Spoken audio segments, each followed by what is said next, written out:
To Community Voice, I'm your host, Keith Parris. I was bungled. I want to thank everybody for joining us this morning. Good morning, Debo. Good morning, Jermaine. Good morning, DJ. Good morning. Good morning. Good morning. Yeah, man. It's supposed to be 70 today, I guess, once the rain clears. Dang, We're 70. gonna I get wouldn't that. work Yeah. already. It's gonna be 70, but then shortly thereafter it's gonna be in the 30s. So, Today? well, tomorrow morning. DJ did not get the memo. Look how he's dressed. Man, look how I'm Right. dressed. I Oh, mean, you because you good, don't though. know, You you can don't take know them if you're layers supposed off. to wear snowsuits, headband, and shorts at the same time. I heard that You- thundering, man, and I was like, "Oh, it's raining outside." Yeah, I ain't heard thunder in so long. I forgot Yeah. what it was. yeah. You thought them boys was acting up in the neighborhood? No, I just Feel was like, fine. man, it's springtime. Well, I was always told that when you hear thunder, man, that the angels is in heaven bowling. So that Really? was something. Yeah, that was something that they told I us. ain't never when we heard was that little. one, but Mm. okay. Yeah. No, seriously, that's what they told us down south. We was down south. Did you Well, learn we was that at a little. wedding? Now, see, when I was coming up, Hey, DJ. It's just a question, man. There you go, man. He trying to open up the Did floodgates. did he say the word wedding? He trying to open up the Did floodgates. I hear the word wedding? Come on, man.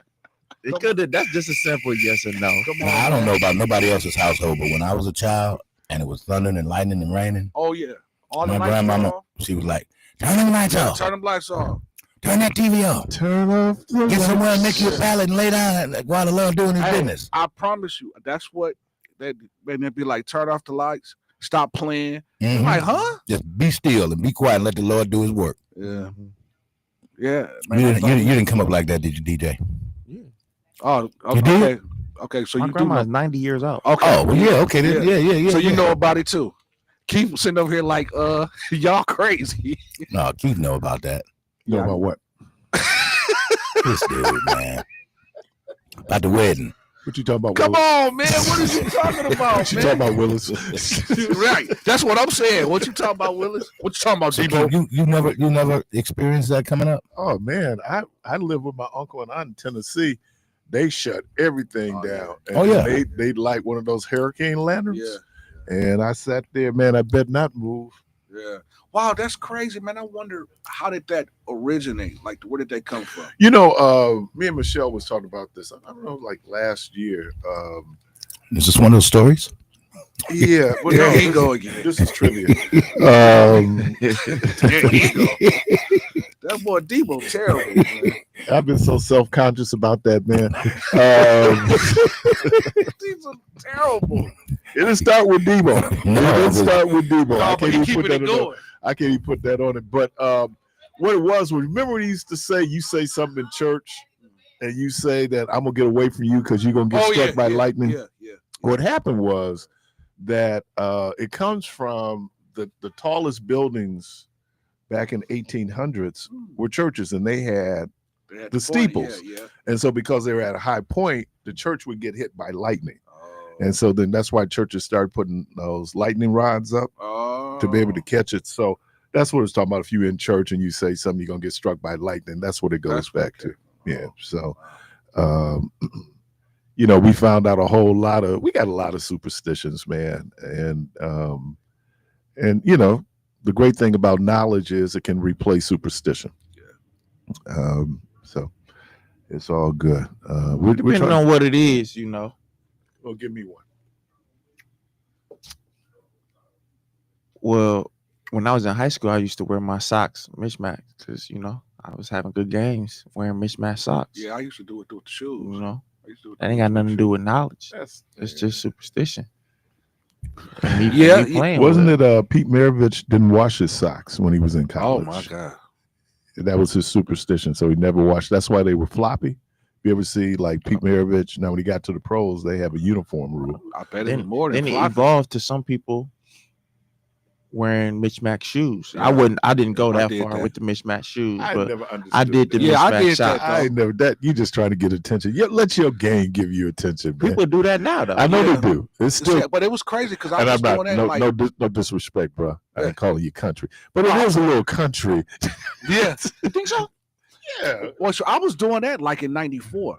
So that was my senior year. I just thought that was like 94. a fashion statement, you know. What's that? I missed it. So I was wearing- out of the- Wearing Well, mismatched. mismatched shoes. You So play it'd be ball? like a pair of Jordans, but it'd be a different color Jordans. Yeah. two different shoes. Yeah, it'd be two Okay. different shoes. But man, when I did do that, man, I had a hell of a game though, man.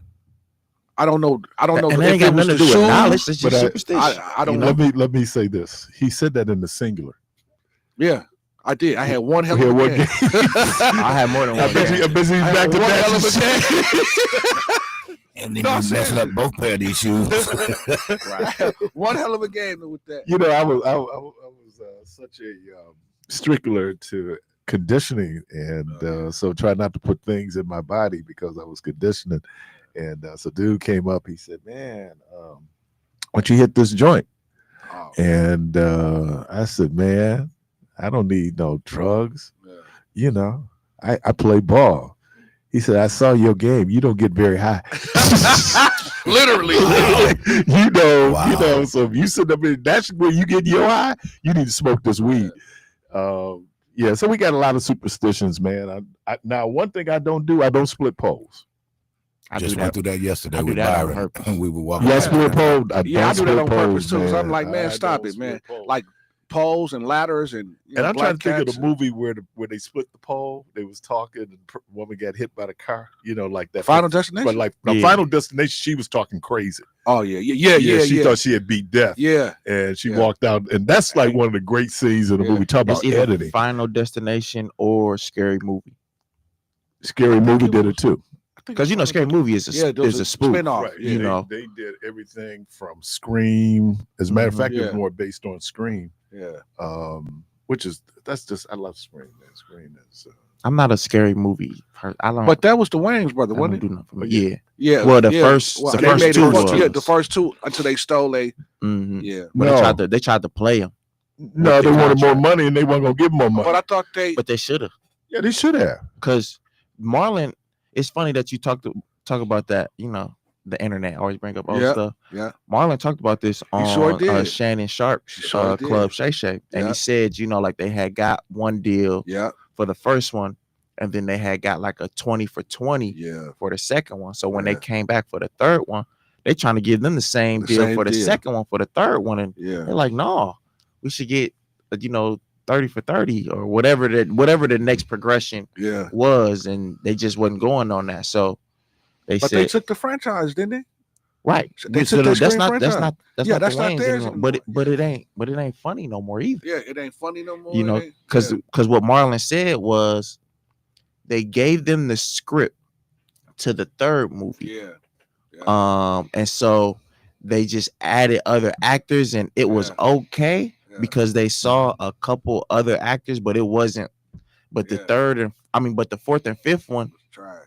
and me, I stopped watching it after the second. Once I knew that the Wayans wasn't in there, I'm like, I'm not watching it, and it's goofy anyway. Yeah. So like, I'm not. Y'all, But it wasn't the third one, either the third one or fourth one. Ja Rule, D.L. Hughley. They hired a lot of black actors. and it still didn't do good Well, because man, it's a formula. But I think everything it's has a hard, man, formula. after two. One is tough. After two, it's really pretty much. But look worn at the out. Wayans and their type of movies. All of their movies It's are kind funny. of like spoofy Yeah, comedy type. Yeah, so like Yeah. they got a formula to where a lot of their movies do well. Like So what was White that Chicks is movie? a classic, So what was that? and that's movie? a goofy movie. We man. shouldn't be laughing at white chicks. What was that? Man, please. Why drinking? Oh, don't be a menace while drinking. Robert juice. Downey Jr. did blackface, so we could do whiteface. Oh yeah, sure did. Tropic Thunder. Yeah, Yeah, sure talking about, did. and then had the nerve to have him say, "What do you mean, you people?" No, what do you mean, you people? He just wanted to say that. Classic movie. Yeah. That's a classic part of that movie. When he gets there talking about he was a what do you say, saucier? What Yeah, was it doing? yeah. She was saucy. Yeah. I think was he nominated Maybe, for Academy Award for that? probably. I think he was, which is crazy. That's crazy, man. So you know what I was Robert just Downey Jr. is like he's one of the great actors, man. You gotta give people their props, man. man. Do you know what I was disappointed with? Man, I was disappointed with Den of Thieves 2, man. I was disappointed with that movie. I didn't see the I first haven't one. seen the first one. Yeah. Yeah.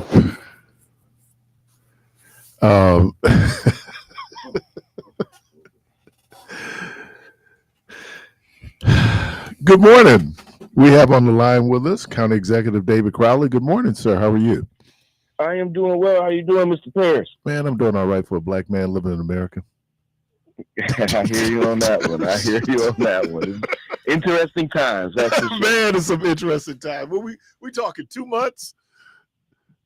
Yeah, not even. Man, I was thinking about the quote LeBron had back in 20. You know, Kobe had died. We got COVID and George Floyd. And he said, can 2020 be over? And I'm kind of feeling that way with 2025, man. And we just in March. Man, I hear you on that, but I will say that when I think about this year, when I think about, all the things that we have been witnessing, this should be a call to action to make sure that folks are getting out to vote, a call to action that you're getting involved in your community, but a call to action that you are getting involved and getting committed to this process, because I think folks are now beginning to open up their eyes about the types of impacts the federal government can have on all of us. So we just got to make sure that we continue to stay involved and make sure we get out and vote on April 1st. I mean, it's when I think, I'm just thinking back, just looking at certainly the last election cycle, with that presidential election where we had record turnout here in Milwaukee, and we were kind of fearful that it wasn't going to happen. Now, we had some other factors that went into what happened, which kind of negated the vote here in Milwaukee. But we're also seeing now that just the preliminary numbers are showing that there's an anticipated strong turnout for this election. Why do you think this election is so important? Well, I think this election is extremely important because this has the opportunity to shape our entire state for the next upcoming decades. When you think about what's happening related to the Supreme Court, the amount of court cases that they're going to be seeing, where we're talking about reproductive freedoms, whether we're talking about workers' rights and the ability to unionize, those things are going to be on the ballot. But even when it comes down to our children, when I look at the Department of Public Instruction, the superintendent's race, like, people understand that, we got to have a different level of accountability. We have to make sure that we are focusing on our children because they are both our now and our future. And to see the amount of absentee ballots that have already been pouring in, not just here in Milwaukee County, but quite frankly, across this state. And, we can't take these elections for granted. Again, this Supreme Court race, these are.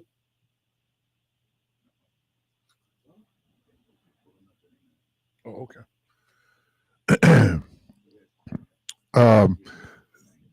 Yeah, I think it's and if I could, just kind of make a corollary, we kind of saw this in the election, and I don't know what year that was. I have to go back. The year that Ernell Lucas ran for sheriff, and that would have been 20. See, Trump got in 16, right? So that would have been 2018. Mm-hmm. And that a lot of people, I think that turnout was more referendum on Trump. Do you also think that this election is a referendum on Trump? And DPI is really in play now, because if they're able to block grant that money from the Department of Education, then it is the DPI superintendent who will control how that money is spent, correct? That is absolutely correct. And that's why it's so important. But I wouldn't necessarily say that this is good. I do believe that as I've been going across, our community, going across the entire state, helping to launch different levels of canvases, I would tell you that folks are upset. They're upset as what is happening at the federal level. And I do think that there's going to be a referendum on the Donald Trump agenda. But we should not take that for granted. We need everybody's voices to be heard. And this is why the Supreme Court election is so important. But as you mentioned, related to DPI, they're attacking a lot of different things. It's going to be very interesting to see how this affects not only, children with disabilities, intellectual disabilities, physical disabilities in our community across the entire country, but also the devastating impacts it's going to have on rural schools. And that's why having a solid person representing us like Jill Underly for state superintendent is going to be critical. But this is also the reason why, I want to continue to encourage folks to support Susan Crawford as well, to be the next Supreme Court justice as well. These elections are extremely important, and this is going to, again, shape our policies for the next upcoming decades right here in our state. What about the referendum question? Oh, the referendum. Well, the referendum question. We need to vote no. I know that we already have voter ID laws already on the books, and we don't need to enshrine this particular law into our Constitution because there's just no need for it. And so we need to make sure that we're talking to as many voters as possible. I know that this particular referendum question hasn't been getting a lot of public play as many of the other referendum questions have received, but it's important that folks understand that we need to say no to the referendum that is on the ballot. Mr. County Executive, good morning. This is DJ. What's going on, DJ? All right, yourself. I just want you to expound on that. What's the difference between the laws that's on the book and the referendum that's being asked? Because I know a lot of times when referendums are brought, they are worded in a way that is very confusing. And so if you could just try to differentiate what's already on the books between the referendum that's being asked, because in my opinion, it basically sounds like the same thing. Well, it's not necessarily the same thing, and I'm glad that you asked about the clarification. And so whenever we put policies and laws on the books, that gives us an opportunity to continue to follow those laws, but it also gives legislators the ability to revisit a law, because maybe a law may become outdated. It may become so much of a burden that it needs to be removed. And that's the reason why we pass these different types of laws and policies, through those legislative bodies. But when we think about a constitutional amendment, right, this is something that you just can't get rid of. This means that we are enshrining this a part of our Constitution. And so when we're enshrining things a part of our Constitution, we're saying that we want this to happen forever. And if there is an issue related to this particular Constitution, it's going to take a lot more than just going through the legislative process. Because in order to get a referendum on the question, particularly a binding referendum on the question, only the state legislature can pass something like that. And that has to get passed through 2 consecutive sessions and then sent to the voters. And as you alluded to, when you think about referendum questions, they're almost always written in a way to make a person have to vote yes for that. And we have to be very careful in understanding the ramifications on something like a voter ID. And so I'll give you another example is that when voter ID came about, there were lawsuits that provided the opportunity for people to receive free IDs and things of that nature. Because essentially a voter ID is a poll tax. If you can't afford to pay for your birth certificate, afford to pay for your license or your ID, then you can't go vote. And that's not what our democracy is about. It's about making sure that everybody has that one vote for one voice. And that's important. And in order to continue in the spirit of our democracy, though we have this on the current books now as a law, I do not think that it needs to be enshrined a part of our Constitution. State Constitution. Right. And when I had said it was a referendum on Trump, the fact that Trump and Elon Musk had interjected themselves in the state Supreme Court race, that I think that kind of opens up the door for that in terms of the level of involvement that both these individuals are, how involved they are in the state Supreme Court race. Oh, absolutely. I do think that there is a referendum. I would say that I've talked to Republicans and Democrats alike who do not like the fact that Musk is putting his thumb on the scale and literally trying to buy this election. The fact of the matter is that you have the richest man in the world who's not only in the White House, but now trying to insert himself in every level of government, particularly here in the state of Wisconsin with the Supreme Court race. And I want folks to understand that, Elon, I like to call him Elian because I feel like they're not telling the truth about a lot of different stuff. But Elon is literally, telling people, sign up, we'll give you $100. We're doing these $1 million giveaways. He's literally trying to buy this election. And I want folks to understand that he's only getting involved in this election because he's trying to win a lawsuit right here in the state of Wisconsin because Tesla has sued the state because Republicans haven't allowed Tesla to actually move here and sell directly to our consumers. And so the party that he's a part of, who stopped him from being able to do the work that he's doing, he's currently suing. And because the legislature hasn't done what he's wanted to do, he's hoping that he can continue to support Brad Schimmel by his support so he can get a favorable ruling on behalf of Tesla. Can I I know you just have a few moments, but can you just kind of bring us up to speed? I know there was a session with community brainstorming about the future of the courthouse and the safety building. Yes. Can you kind of, just so folks kind of know where we are at this point with that? Absolutely. So the courthouse complex, it consists of 3 different buildings on our complex. We have the historic courthouse, which everybody is pretty much familiar with. We have a criminal justice facility where the jail actually is housed. And then we have the public safety building where we have some of our criminal courts, as well as our DA, our sheriff, our Office of Emergency Management, some of the other court-related functions. And this building, quite frankly, is obsolete. It's nearly 100 years old, and it is causing more and more problems for our criminal justice continuum. And what I mean by that is that this is affecting our victims. This is affecting our judges. This is affecting our jurors because this building is so obsolete, and it's affecting our taxpayers because of the amount of money that we have to dump into this building.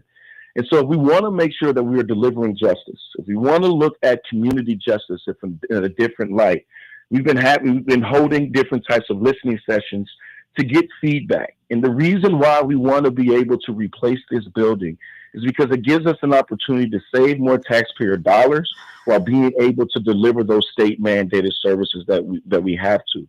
But this also provides an opportunity for us to find operational efficiencies as it relates to our court operations and sheriff, so we can begin to invest in the other non-mandated programs that so many people rely on. That's including our parks. That's including our Milwaukee County transit system. That's including our zoos, things of that nature. So this building is really the next set of weights that has really been holding Milwaukee County back from being able to do great things moving forward. And that's why we're looking for this statewide partnership, working with the governor and the state legislature, so we can protect the resources that we currently invest in, but also so we can protect our Milwaukee County taxpayers in making sure that they don't have to foot the entire bill and the burden when it comes down to the replacement of this building.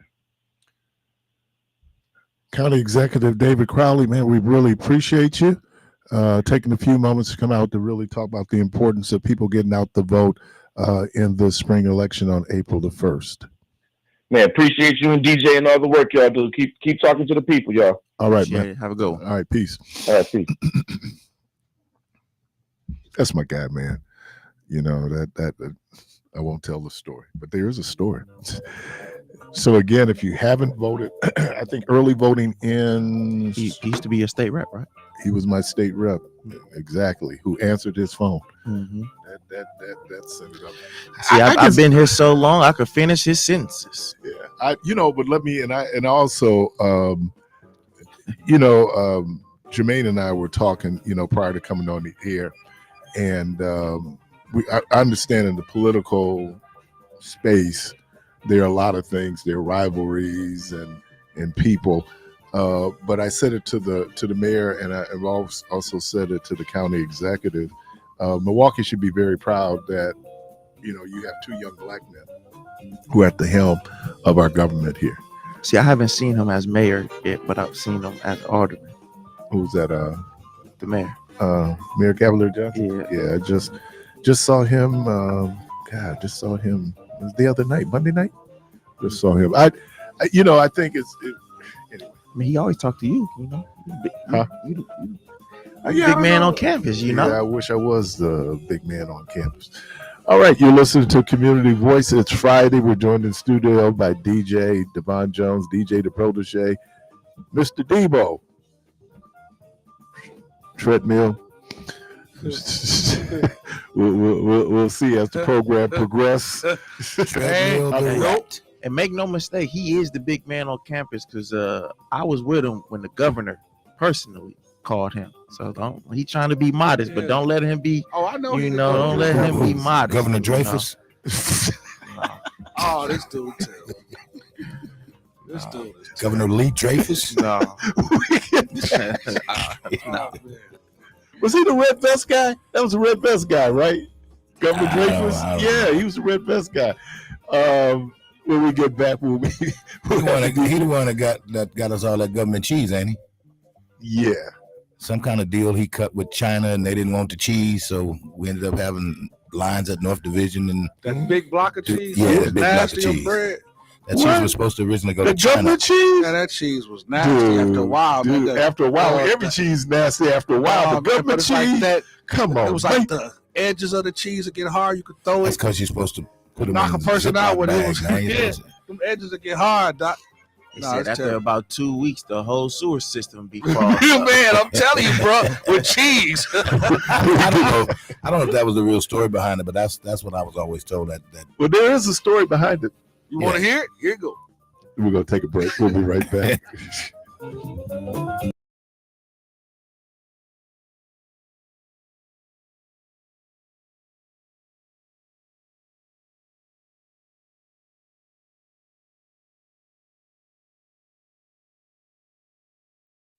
Donald Trump is out of control, stopping payments for healthcare and food for hungry kids, eliminating the Department of Education, and letting Elon Musk access your most private information. Now Trump and Musk are backing Brad Schimmel because they know he'll let them do whatever they want. Not Judge Susan Crawford. She'll be the check and balance we need to protect us from Trump when he goes too far. That's why we need Judge Susan Crawford on the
Community Voice with your host Keith Parris and Devon Jones, DJ the Protege.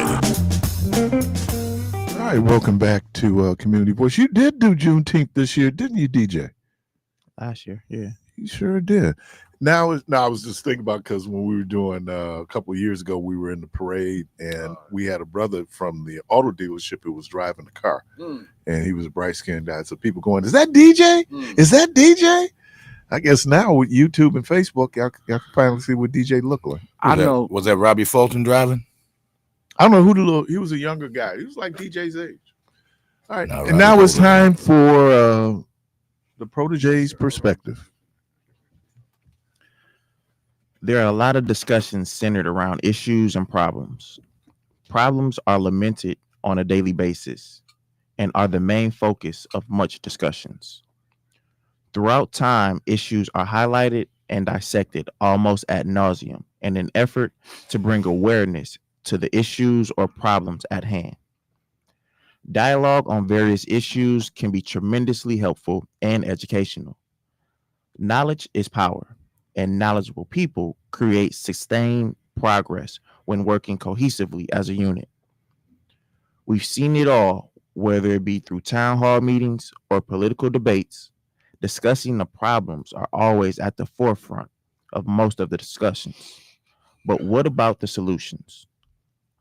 Throughout all of the talk of the pitfalls, where are the ideals that will improve our educational system? What are the solutions that will get rid of poverty? How can we combat addiction and so much more? It's easy to talk about the issues. Let's start talking about solutions. Discussions about the solutions now bring the situation to full circle. It also delivers a message that unfortunate happenstance is surely present, but it won't be in our presence forever.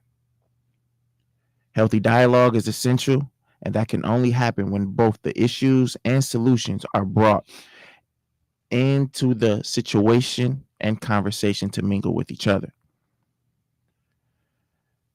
There are double the number and maybe even triple the number of newspaper articles, books, and headlines that surrounds the issues than there are for solutions on that very issue. When we wake up, it's not hard to find problems. They're here, they're there, quite frankly, they're everywhere.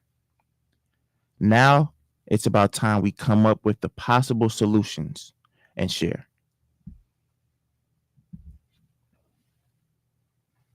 That's it? That's it. God, I was thinking of this song. Oh, it's a Stevie Wonder song. We Will Know.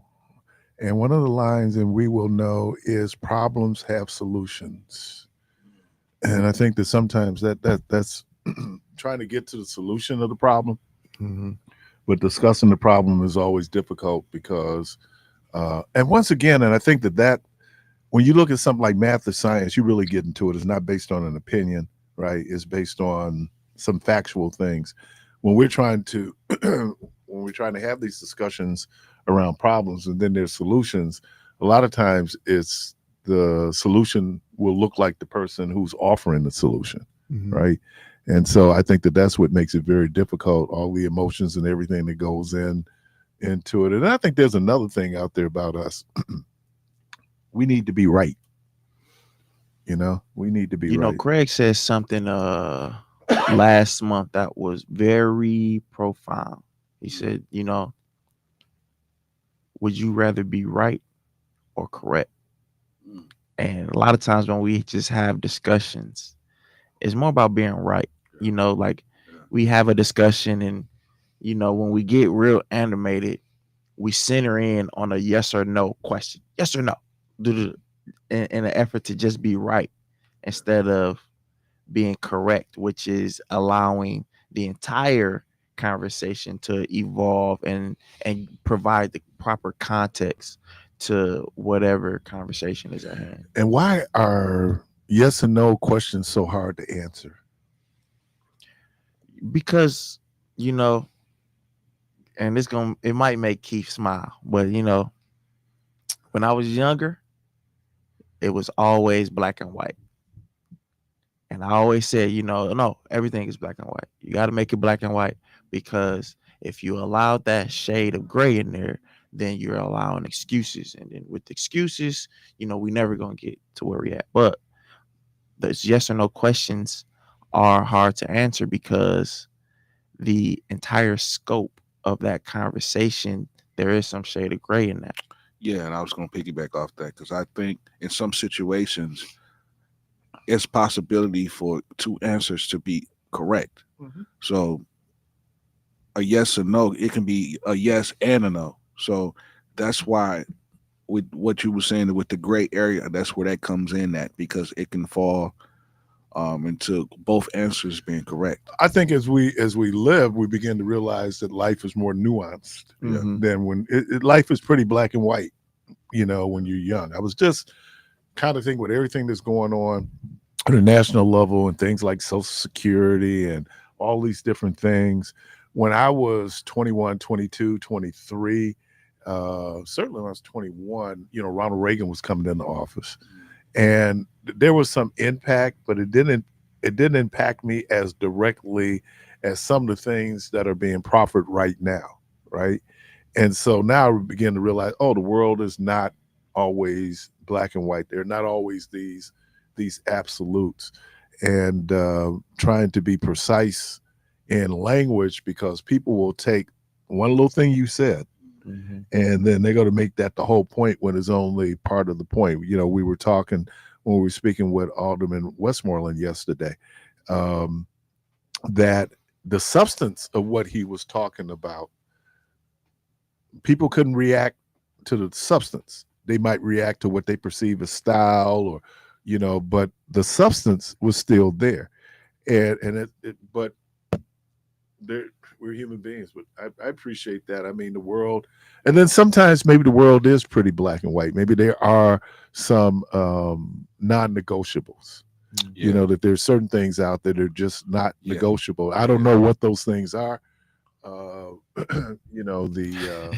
do. I had a few, but I can't say them. Yeah, I do. Oh, Jack, I got a whole heap of. Caller, thank you for your patience. You're on there. Till you do it. Caller, welcome to the program. Good morning. Caller. Good morning. Yes, Claiborne Benson here. Claiborne. Hey, good morning, Brother Benson. How are you? I'm doing well, thank you. How are you doing? I'm doing well, man. I'm doing well. I just wanted to talk about your interview yesterday with Judge Crawford and the disenfranchising of African Americans from the 1849 election that she referred to.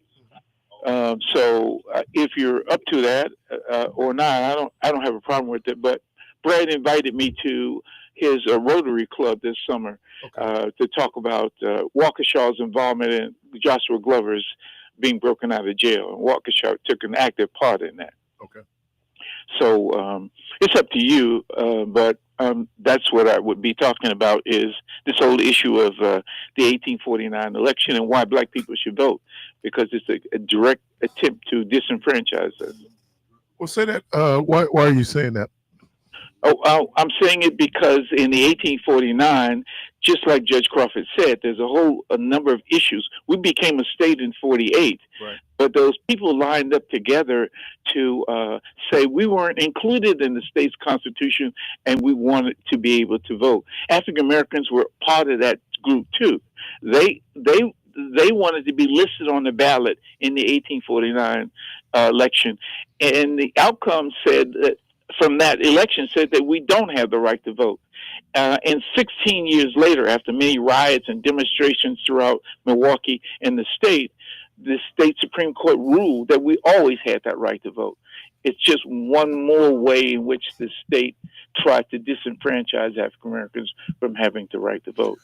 So, how do you see that today in terms of, do you see that there is? Yes, very much. Today you can see with voter ID, you can see it in the 1920s with selecting black teachers to be black people to be teachers in exchange for black votes. You can see it in Trump's telling the world that voting in Milwaukee is corrupt. I mean, all sorts of ways to continue to disenfranchise our vote, to discourage us from voting, and this idea of determining what the outcome of the vote is. So with the referendum, do you think that they are leaving some things out? Leaving some things out. Well, the whole idea of voting is being denied that right to vote. The state Supreme Court in 1866 said, and this is after many riots and demonstrations and Frederick Douglass coming to Milwaukee, all of it said that African Americans had always had the right to vote, even after they challenged it in the 1849 election. We always had that right to vote, and that continues. And I mentioned that there have been continued efforts to disenfranchise, even if it's just telling us that we don't have the right to vote or vote for this person by select leaders. So that's the point that I'm is sharing and telling you that we have to vote, but more than that, there is a considered effort to deny us from not having the right to vote. All right, man. We appreciate that. Appreciate you. Yeah, thank you, brother. All right, thank you, brother. Have a good day. You too. Caller, thank you for your patience. You're on there. Good morning, family. Good morning. Family. Morning. How y'all doing? All right, yourself? Doing all right. Good, man. I appreciated the perspective, as I always do. Thank you. You always cause us to reflect on, various things that we're going through, I think. But I wanted to comment on what Rideout said related to the perspective, multiple solutions. And I think one thing that is part of that process, if you will, to get to whittle down what is the most optimal solution would be first to determine what your motive is, right? The motive oftentimes will determine your method. Mm-hmm. And then there's this thing that is applied as principles or a process that's used in engineering practices, the 6 W's: who, what, when, where, why, and how. And the how is the W there is the last letter. But answering those questions will help you weed out or look at what your motive is and then what is the most efficient way to get there.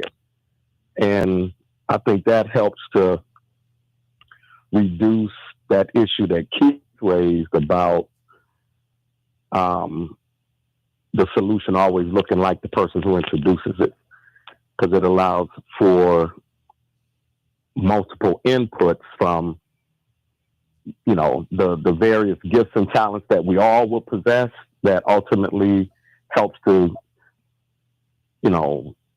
uncover what may be or should be the optimal solution, because you ultimately get to the place that is most efficient or effective for the masses rather than just that one person. I never thought of it like that, but do Do you think that's an issue where the solution could look like the person who introduces it?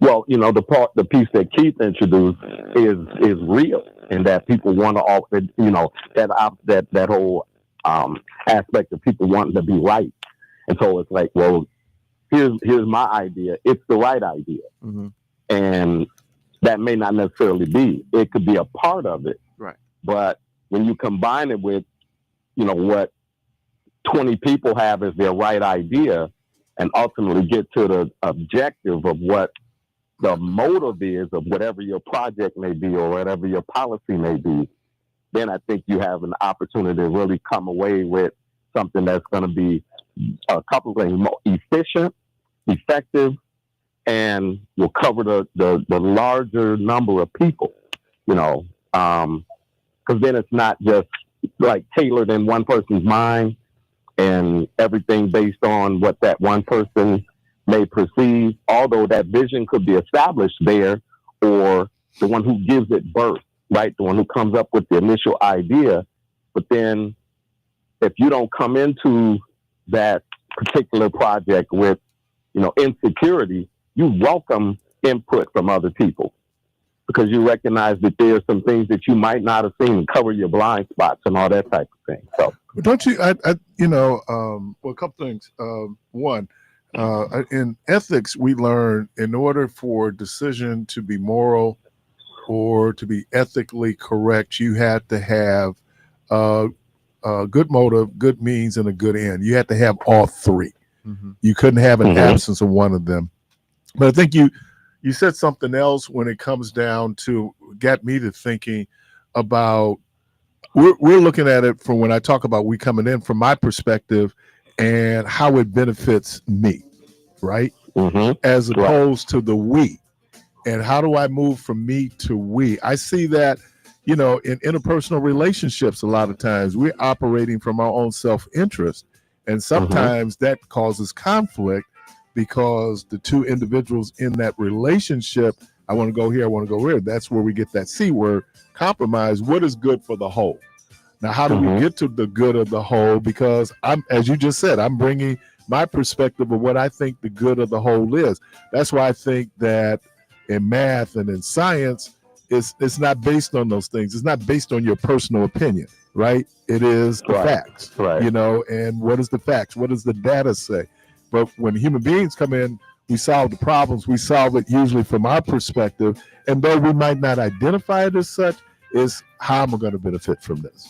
As opposed to how do we benefit from this? And I use this word equally, and I know that's hard to achieve, but how we all get equal benefit. That's why we formed the country, right? That we all should, in theory, get equal benefit from us coming together. But then we realize because of politics and the election, now it's coming from different perspectives.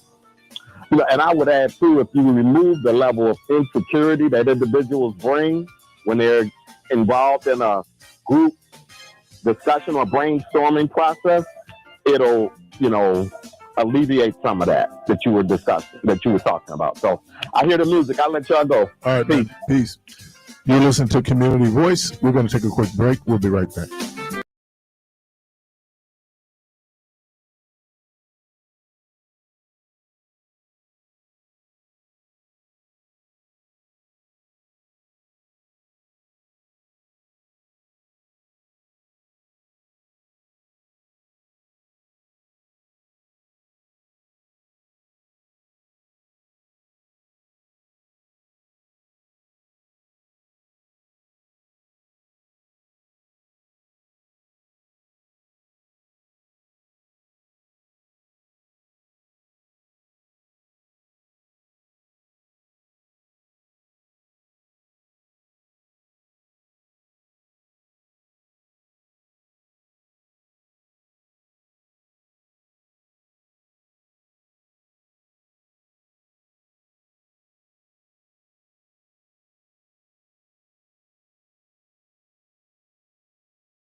back to Community Voice with your host, Keith Parris and Devon Jones, DJ The Protege.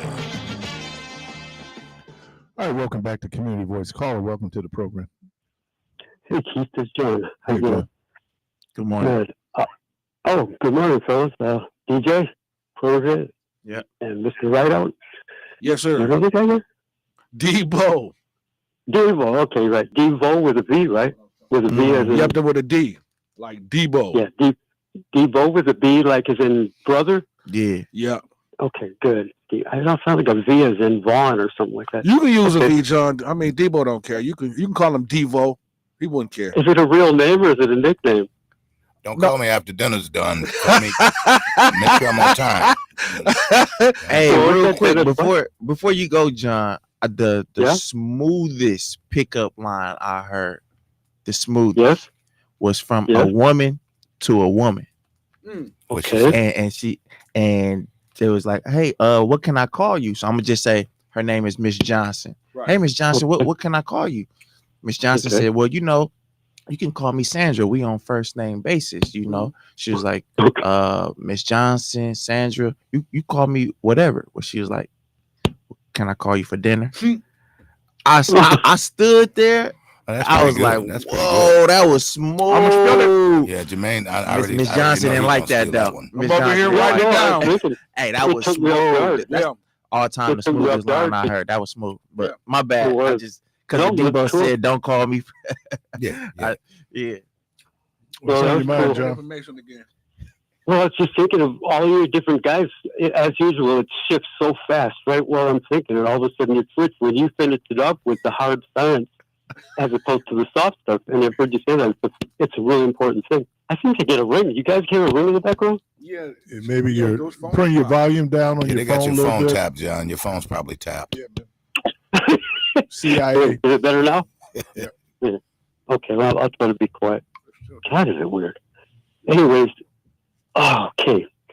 So the fellow that was calling earlier, it was talking about the motive versus the methodology. At first, when he called, and I was just listening to him, I had to just take it slow. It's really important to get both, because if I'm trying to go to the store and I walk in front of a bus, obviously, I was trying to get to the store, but I better make sure my methodology is clear before I even go out there. So you have to do both. And so science is telling you, well, don't walk in front of the bus, because no matter what you think, the bus is going to somehow hurt you, depending on how close you are. And I think that's what you're saying, kind of, Keith, isn't it? Sort of? No, I'm saying that there's a difference. I'm saying that if it's a quantitative question, then you bring the rules of quantifying. When we begin to talk about things where now you have opinion as one of the factors that goes into the solution, then who's ever offering the opinion, obviously it is their slant, their bias. Mm-hmm. So what I meant was, if you go in front of the bus, it's just physical laws. That's what I meant. There's no opinion. Oh yeah, when your ass get hit by it, it's you're definitely going to find out a couple of physical laws. Yeah. And so then what I was thinking in relation to these various questions is that economics is a mixture of both. It's where you're saying, you and I were talking about gold one day, and that's why it's so important to have hard money, because this is a chunk of gold. This is worth a woman's wedding ring. And women are really tuned into that, more than men, I think. They say like 3/4 of the market is women, and it's sort of like real estate. Women are really tuned into a house. The majority of real estate people are women. There's certain categories that we as guys, kind of like James Brown, we've got to be sure. And this is physical. These are physical laws. And then it tunes into the woman's physiology, her mind, because she's got a different cycle than we do. We're a little freer. They got a time cycle that we don't have. So all these things work together with the gold standard. So then we got to sit there and figure out how much can I afford for a radio, for a telephone, in terms of gold. In terms of my gold ring that I want to have, whether it's a sports ring, an engagement ring, a friendship ring. Am I making some sense, sort of? Well, I just think I know you're a big Thomas Sowell fan, mm-hmm. and Yeah. Thomas Sowell comes from the Milton Friedman School of Economics, where it believes in, let the market determine, what prices will be, what the economy will look like. Unfortunately, it doesn't work that way. Mm-hmm. And when we look at it, it's really about the numbers. Sometimes? No. Do you mean sometimes it doesn't work? No, I'm saying that it does. Okay, let's talk about the tariffs. That's the tariffs. That's quantitative. Tariffs. Right? Oh, okay. Right. Tariffs. Right. So that's quantitative. There's a percentage on there that what you're going to do, in spite of the person who's putting the tariffs on telling you that, one, we collect money from tariffs. We do not. Right. The tax is on his wording. Yeah, right. The taxes exactly are on the people who will pay the increased prices based on what those tariffs do. Yes, we're paying it. Right. They're losing money. Right. They're losing money, but we're actually paying it. Other than in the short term, very short term, where people might do tariffs for political reasons. Right now, Russia wants sanctions that have been put in place on Russia because of its invasion into Ukraine. Yeah, their gas, right? Right. To be lifted. Right. Okay. To be part of their negotiations. Exactly. So when you look at it, it's the quantitative part of things that we run into. And then it is the person, their personal thoughts, opinions, biases on then, especially if they're in a position to implement certain policies. You talk about like Trump with his tariffs? Exactly. Because you can't find an economist, even his apologist on Fox and the Fox Business Channel will sit up and tell you that economic theory tells you that the tariffs usually hurts the people who are putting the tariffs on. Right? It'll do as much damage or sometimes more damage. But in spite of that, that's what he's going to do. And so if he's talking about now where you're talking about the economy rebounding, what happens is that once the prices of cars get to the point they get so high, consumers are going to say, maybe I'll hold off on buying a car. So what does that mean? That at some point production drops, which means there are going to be layoffs. Here's the other thing. For him to say they're bringing jobs back to America, they're talking about it would take 10 years. Before it took effect? Before it really took effect with the jobs coming back. Plus, here's the other thing. Products built in America cost more to be built in America than they do in Mexico or in China. So then what are you going to do? You're going to then pass the prices or the price increases on to American consumers. There's a practical reason, and as much as people lost jobs, we started with NAFTA, and now we have this new North American free trade Canada thing that you're going on, which I think is ironic because he's going after Canada and Mexico for a deal he negotiated when he was in office, which I find, so it's this dude wakes up and he figures he's going to do it. And that's the problem we have sometimes with people. It's hard for an old dog to learn new tricks, and it's even harder for an old dog to change. So that dog that we saw in the first term is the same dog we're seeing in this term, using that as a metaphor, not calling him a dog, but using it metaphorically. No, I understand what you're saying. So what I'm saying is it does matter who's bringing the solution to the table, because that person is bringing it based on their self-interest. Right. Yes. One man's twisting the market in his vision. Is that a good way to put what you said? Well, yeah, and I think things like, we're going to decrease the interest rates, because of this. Well, one of the reasons why the interest rates were so high was because we had to wring all the money out the economy.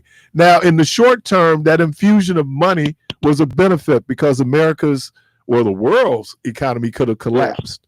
So you have to, now we're doing Keynesian economics, which says that when we're in a financial crisis, the government has a responsibility basically to bail the economy out. Right. That is very.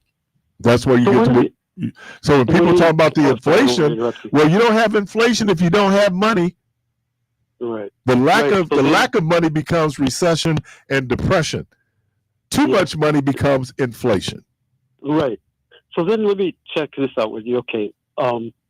If, like the Constitution says, uniform standard of weights and measures, including whatever excises, duties, imposts, before there even was an income tax, so then tariffs would have to be uniform. Then it's just simply a tax. if it's uniform, so it's not favoring a specific corporation, then you could eliminate the income tax, and then you could have a uniform standard weights and measures where everything has, let's say, a 10% tariff. Then you're simply having one uniform. You're not favoring a business. And because you're getting rid of the income tax, then you don't have intrusion. You don't have any tax loopholes. It'd be like a sales tax. Well, I think in the early 1900s, that would have made sense. And even, I would even say mid 20th century, that was still kind of made sense. But because of globalization of the economy, we find that now it is more complicated. It is more like people couldn't, like, why did they bail out AIG?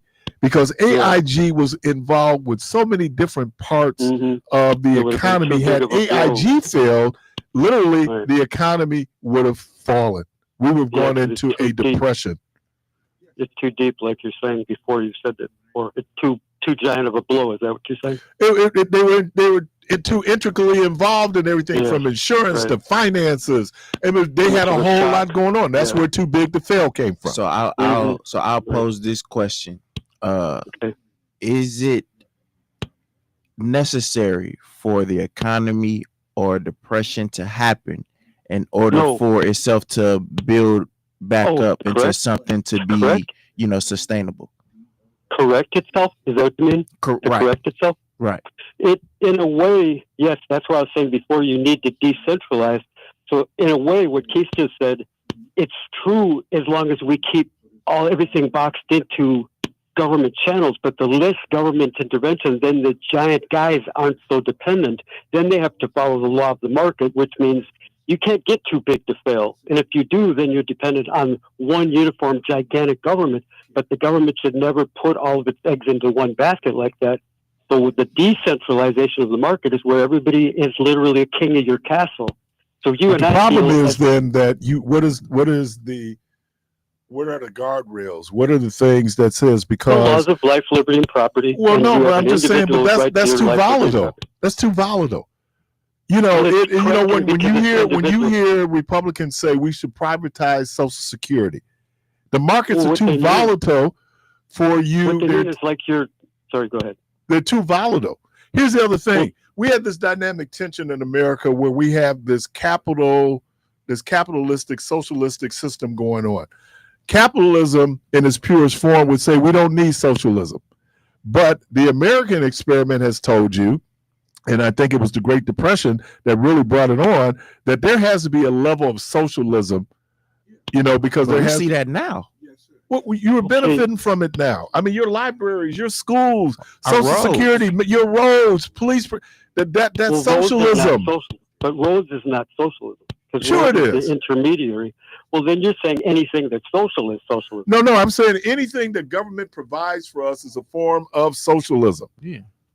Okay, that is a specific definition that is not actually economic. That's just a word that you're choosing to apply because the word it is economic because let's do this. All right, let me ask, what happens? Let's say tomorrow we get rid of Social Security.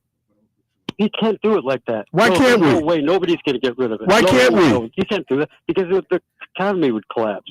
Oh, but Social Security comes from. Does it come from the private sector or does it come from government? Wait, slow down. What did you say? Does Social Security come from the private sector or does it come from government? It's part of a cycle.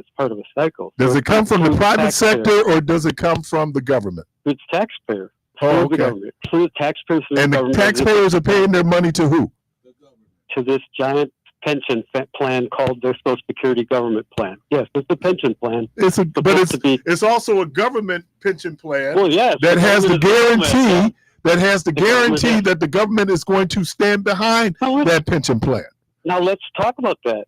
It was never invested as an actual pension, where the pensions do grow regularly over 100 years at approximately double digits. Where it was just left in the government where they could just dip their hands into it. So it didn't grow and double every 7 years, where it should have grown if they could still secure it. They wouldn't have had to let us get into it like we're a bunch of children they can just spend.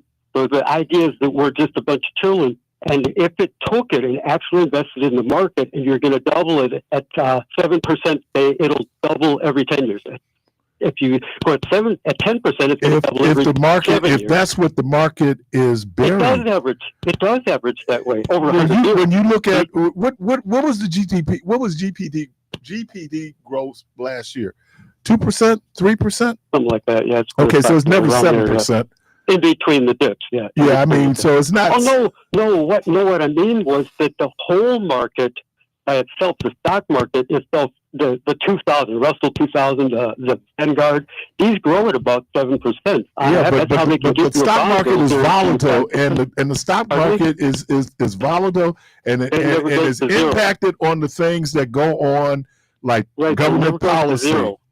But it never goes to zero, and it bounces back all the time. So what happens is if you take it all out, what? Okay. So if you take all your money out tomorrow, of course that's bad. So you never want to take all your money. Why is it bad? What? Why is it bad?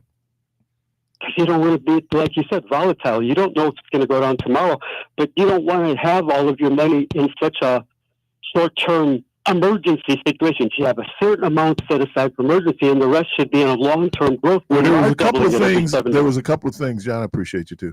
There was a couple of things that happened.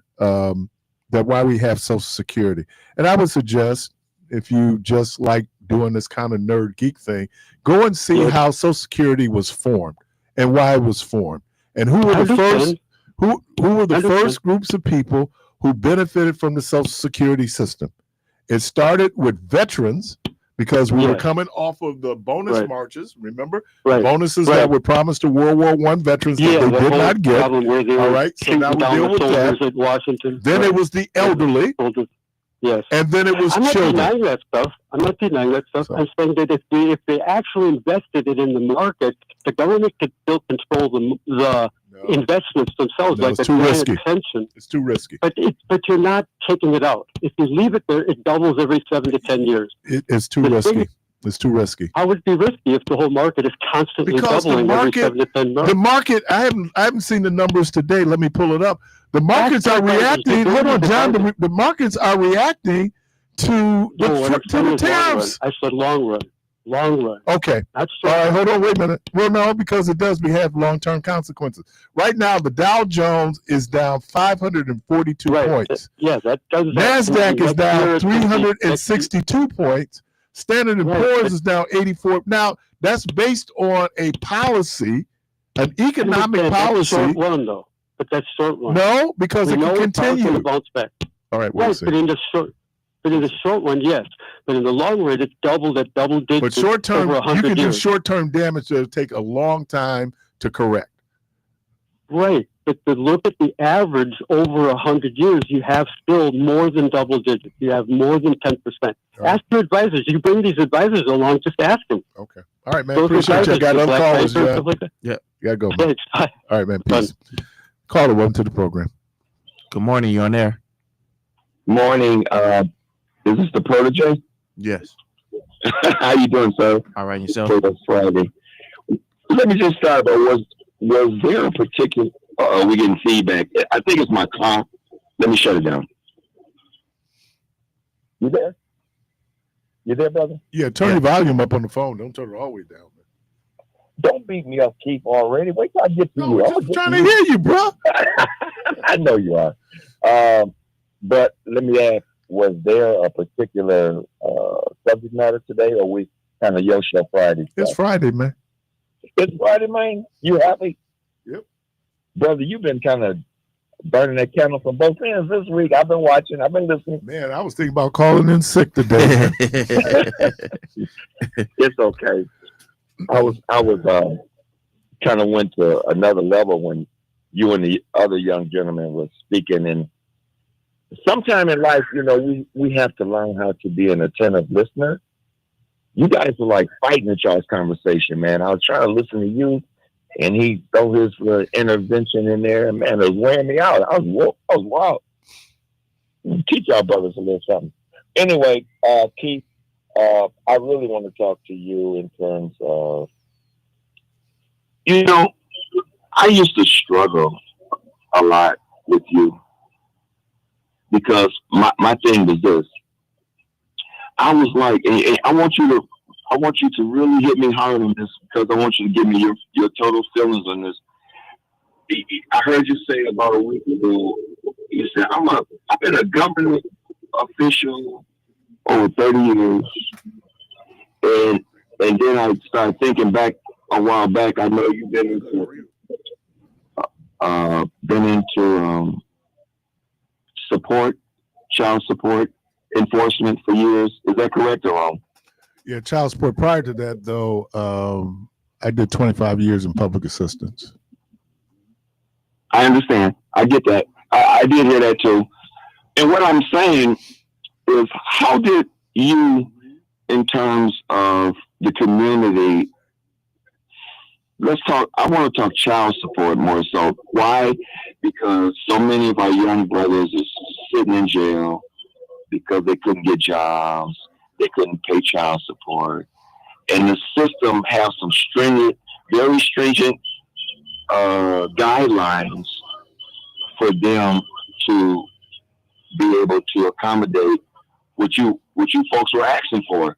If you couldn't pay something or pay it, you go to jail sometime. In a lot of cases, a lot of brothers moved out of town. They became independent contractors. They did stuff to stay away from putting their social up to that system.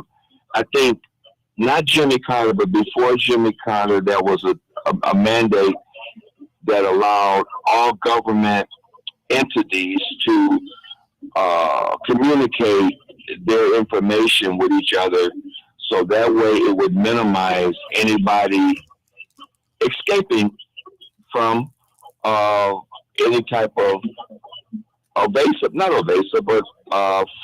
from being penalized in certain areas. IRS, things like this. I'm gonna tell you, but the thing I'm trying to get to, and this is, how comfortable are you with brothers today that's trying to do their best? Do you have a program set aside from, because you know the system very well, how involved are you with brothers that want to do their best but can't do their best because of the system? You know where I'm going with this? Yeah. And what I'm saying, it's almost like a double edge for you in terms of a conflict of interest. I'm going to be honest. It's a conflict of interest because you're showing love for the community. But on the other hand, you're part of these brothers, I won't say being incarcerated, but getting these, because I'm saying this to you because my son is going through a real nasty child support issue. And these commissioners, the whole thing is, that's a woman's state. However, brothers do have a lot of leeway if they exhort them, but you need money to exhort them things with an attorney. Yeah, can I ask you just a question for clarification? Sure. Is his issue with the court commissioner the amount of child support he's paying, or is it an issue in terms of custody and placement? Custody and placement. That has nothing to do with child support. And the reason why I differentiate... Oh, he got money. He's on the road. He's a truck driver. No, what I'm saying is, so I differentiate because I agree with you. For a lot of men, it's difficult, but we're talking about custody and placement. Custody is decision-making. Placement then is where that child lives. Child support is its own separate issue now, because most people, when they come through the child support system, custody, placement, and support are done in that initial judgment. Then people, they put them together. And so when I get calls in our fatherhood program where people are saying she won't let him see the child. That's not a child support issue, right? That's a custody issue, right? That's a custody issue and a placement issue. So, but because... But how do you differentiate with the court system? Because that's not fair. Well, and again, I think that really comes down to, you're right, down to the individual commissioner or judge who, in their minds, thinking they're acting in the best interest of the child. Now, I hope you heard. That's all. That's where they become discriminatory or they become biased because their interest is only the child, not thinking that their dad is doing the best he can. Okay. Why don't you do this, man? Can you hold on to after the break? Absolutely, Keith. Thank you. All right, you're listening to Community Voice. We're going to take a quick break. I think it's ironic, Debo, if you look on, there is the opening of a satellite child support office at the King Center. That grand opening is going to be on Monday, the 31st. And the flyer is up there. The flyer is there in terms of us opening that office there. All right. We're going to take a quick break. We'll be right back.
Welcome back. Hey, you know, they're doing this thing right here it's on Apple, called The Studio.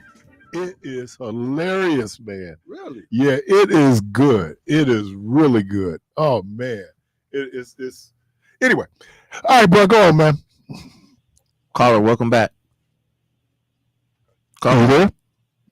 Okay, we lost him. So can I respond to that? And, you know, it gets deep. Let's start. It all is about the kids. And when I hear people saying they're doing the best that they can, I can't refute that. You know, I don't know what your best looks like. But I do know that it really should be about the child. And we were just talking off air about how, you know, unfortunately, sometimes as adults, we make, and I'm gonna say this, biological adults, because even when teenagers are having kids, they're biological adults. We make some decisions. And so some of the people that we might be madly in love with are maybe people we shouldn't mate with.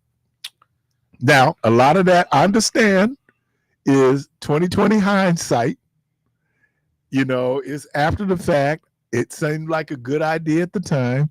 I'm not going to go into the whole argument about why sex is so pleasurable, but that's all part of the biological drive. But, you know, that's what happens. And then the kids become the collateral damage of adults not being able to resolve. It kind of gets back, man, what excellent segue. Gets back to what DJ is talking about. There's a problem. The problem that we have, or the situation we have, is how do we care for our children? How do we care for this child? But now I got other things going on in my life. Probably got a new partner, right? Who's putting pressure on me. You know, I mean, I got all these things. And so that moment, I heard that. I mean, if your pullout game ain't strong, then maybe you just got to think a little bit harder. DJ, man, listen, I love you to death. Man, come on. You are my compadre. Hey, stop putting that bad information out there about a pullout game, because your pullout game don't work. Hey, the pullout game. No, you already dripped. I'm saying you already dripped, dog. Hey, the pullout game is the reason why a lot of the people in these child support issues. No. Wrap it up. I'm saying, wrap it up. I'm saying is, if you know the pullout game is weak, you gotta. But this is the thing, though, DJ. But DJ, this is how big. How big is a sperm and how big is a egg? It ain't that big. That's why you gotta. That's why it gotta be strong. No, bro. But listen, bro. Strong. DJ, listen. You do know that there is pre-cum. Yeah. So okay. So hold on. Sex education. Don't start, Jay. Don't start. Let's get the call because y'all get ready. I didn't be in the sex education, man. Because I was gonna say, because they will kick your behind out of any credible sex education class talking about your pullout game.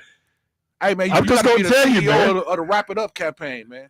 Hey man, wrap it up. Wrap it up. 32-0. All right. Hey, and then as soon as you get that 32-1, that record going Mike down Tyson, the drain. Mike Tyson was undefeated. Everybody got a plan until you get hit in the mouth. Mike Tyson was undefeated until he met Buster Douglas in Tokyo. Caller, welcome to the program.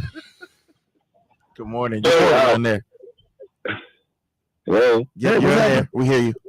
Oh, y'all dumped me, and then I'm back now. Oh, no, we was talking to you. You wasn't talking to. We didn't hear you. No.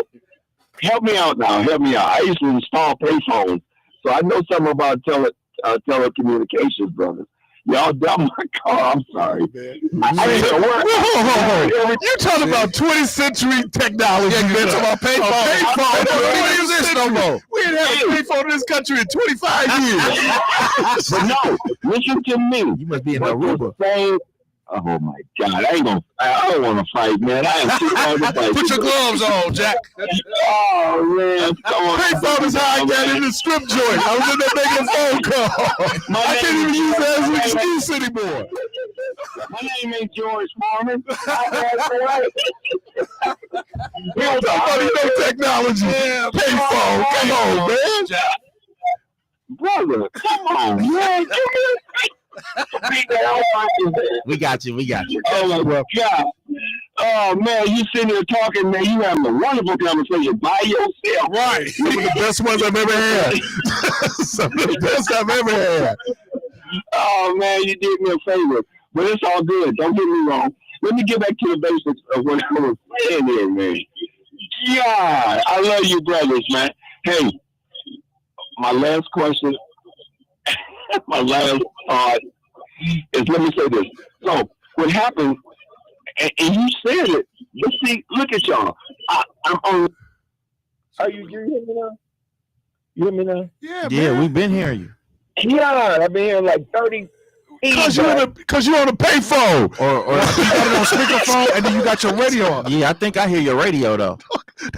We don't hear anything now. What do you have on speakerphone? Protege, you be calm. You only hear once a week, so you gotta calm it down. I'm not excited. Man. I'm just saying we hear an echo from you. Right. Are you better now? Yes, sir. Yeah. Go on, man. We only got 7 minutes. I get it, man. Okay. I'm good. So all I want to say to you, brothers, is this. So what happened, and you kind of said it in a sense, how often do you communicate with the commissioners, Steve? You know, I really haven't because... I mean, in general. No, I haven't. You don't communicate with them people? No, I don't, because, you know, I used to, because my office used to be across the hall. And so I had regular interaction, and now I work from home, so I'm not in the courthouse. We do have sessions where they know your rights, and they might invite a commissioner to come out. I do know some commissioners personally that, you know, that I talk to or I might interact with, but I'm just saying as a general rule, I'm not there. I think that there are a lot of, and I have to acknowledge that there is a bias that goes towards women because women are usually the primary caretaker of children. I think that sometimes you can do that to a fault because the male could be a very good parent for that child and provide for that child's needs. And look, there are men out there who do have primary placement of the children. Okay. So, but I understand that in terms of, you know, and I get a little hard sometimes to the point that, you know, people want to jack me up, but I kind of go like, no. I can tell you, man, I created, but because the kids are my focus, you know, that's my focus. What is in the best interest of that child? I'm not arguing when I hear dudes talking about what she doing with the money. And I kind of go like, well, yeah, but the kid has a roof over their head. There's heat in the house. There's clothes in the back and usually food on the table. So see, this is the ultimate repercussions. What happened is when you hear on the news, all of the channels, when there's some domestic stuff going on, I guarantee you 70% is some child support issues. Yeah. Okay? Help me out now. Work with me. Now, all I'm asking of you, you have the platform. We need to put aside some time. These brothers got to get some clarity. They got to get some resources. I'll give you an instance. My son just paid $4,000 to hire an attorney, a black sister from North Carolina. She comes here. She's certified to, you know, whatever. For placement and custody issues? Yeah, man. Okay. So all I'm saying is that this is bigger than life, really, to be honest. Our black folks, we love each other. Those brothers, till the baby comes, they have moms that's on board, that's with women. They have daddies like me that's on board with good reasoning. Let me just give you a quick example, then I'm going to go. Okay, so this is the situation that really irks me more than anything. You could really work with this the best you can. My son has a 4-year-old. He just had surgery. Him and the girl was doing great the first couple years of the baby's life.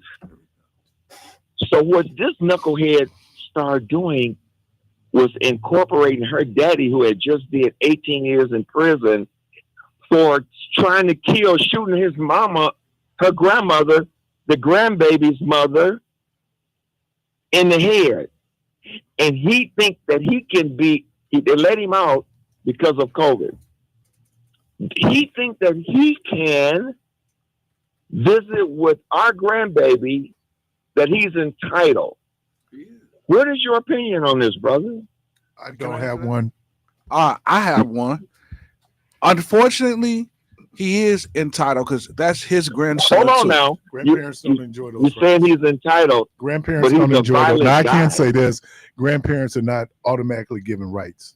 No. What I'm saying is, in reality, because I mean, let's leave the courts out of it, because the courts is not in the bedroom. They're not there to when you doing your thing. So the courts really shouldn't be in it. But in reality, as a grandparent myself, if my would child you allow it? Would you allow it? Well, it ain't Be about. honest. Wait, hold on. It's not about me allowing it. Now, I wouldn't like Of course it is. No, brother. I mean, no. Listen, would you contest to it? Are you comfortable with it? Bro, I'll put it listen. like that. That's called personal. That's a personal thing, bro. But no. Listen, hold on. Hear me out. Go ahead, bro. Hear me out, because Sure. Go ahead, man. Jermaine. Okay, because my grandson is 8 years old, right? So now, speaking from a grandfather point of view, now I wouldn't like it because, of course, I would worry about it. But as far as his rights, he's a grandfather too. But he doesn't have any legal No, rights. I didn't say legal rights. I'm saying if he birthed a child and his child had a baby, he's just a grandfather, just like you, a grandfather.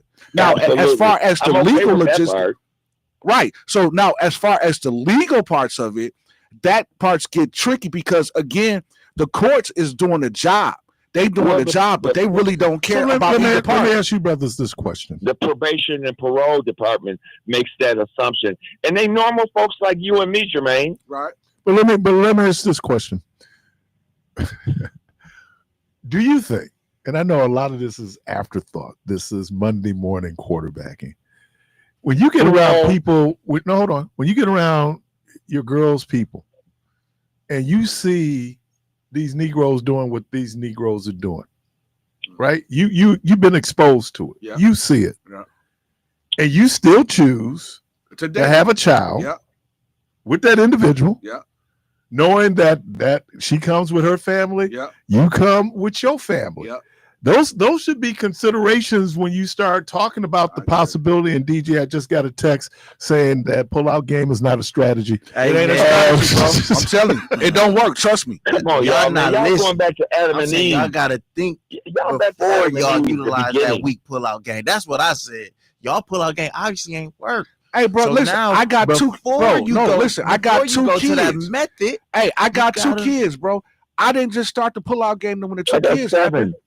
I got 7. See what I'm saying? So what I'm saying is, a pullout game, you could pull out all you want. I'm agreeing with Keith. Y'all really agreeing with me. Y'all just No, what I'm mad saying that I'm is saying pull out. no. What I'm saying is all in the How old is same the recipe. young brother that's talking right It's now? all in the same recipe, so man. okay. So But how old is the young brother that's speaking? Before y'all make these decisions off of feelings, but and you don't lust make those and all decisions that, off of that because you're not around the family. That when you dating these people, you're not hanging with them like that. You only get with them when you go to barbecues and when you go to stuff like that, bro. You guys are I've away met, from the I've met subject matter, parents guys. before we made it, gentlemen. legit. Y'all keep Brother, going back to something y'all- else. He's talking about. Yes, thank you, Devo. Man, Debo, you don't count anyway, man. I Yes, never you counted. do. I never counted, but I will say this right quickly, brother. Hold your thought. Keith. Right, but I will say this. Well, Keith agreeing with I me. am one of those gentlemen that Keith was talking about that got custodial guardianship over my son as his father. So I get it. I can comment on all of this that we talking about because I've experienced it. And as far as a pull-out game, it don't work. Yeah, it don't work. I'm just, I'm almost 60 years old, so I ain't new to this. I've been out here. I got 7 kids, 22 grandkids, 2 great grandkids. So when you get where I'm at, talk to me. So if y'all know that, then that makes that decision even more serious when you decide to lay down. That's all I'm saying. I agree, and I think that's all I'm saying. And I'm saying Y'all get back hung to up on pull-out game. Let's let the caller go. 2020, we all would be on board. Yeah. If hindsight was 20, if it was a fifth, we'd be drunk. Yeah. And I'm just saying, pull-out game is a couch. No, pull-out game. I'm trying to is telephone booth technology. Let me just say this. It's rotary phone technology. Come on, man. Y'all beat me up with the Ebonics. Get with some Ebonics. Let me call my daughter, Dr. McMurtry, help me out.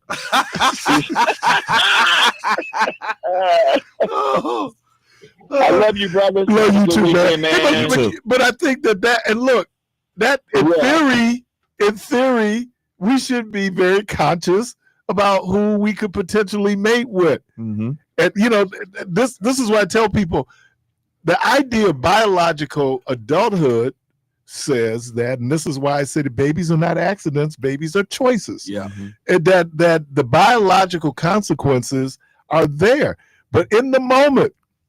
And hell, I've been in that moment. Yeah. You suspend good judgment. Yep. That's why you got to have some other things in place, because we started talking about like a solution, right? Yeah. You interject your thing in. Hey, but I'm gonna be honest. Knowing that your pull-out game week. So then you gotta live with the consequences. Listen, aren't the kids on spring break this week? Yeah, I'm sorry, but I'm gonna be honest. Kids on spring break this week. Hold on. Now, what I do in my dating life now, I look at the parents, because with looking at the parents, it'll tell you that the apple. Start doing that now. No. I mean, no. I'm saying you 87 years old, man. Listen. What I'm saying is people 87. People will fool you. People will fool you. Oh, so you want to be fooled? No, I just didn't. I was just looking at it through the eyes of love, and not through the eyes of reality. I was looking at the eyes of reality. Is that Donnie Hathaway tell me pretty lies? I think so, yeah. Is that Donnie? And I think she told me pretty lies. Leon Bonnie Lust. Yeah. Got a feeling everything's gonna be all right. No, I just played at the wedding.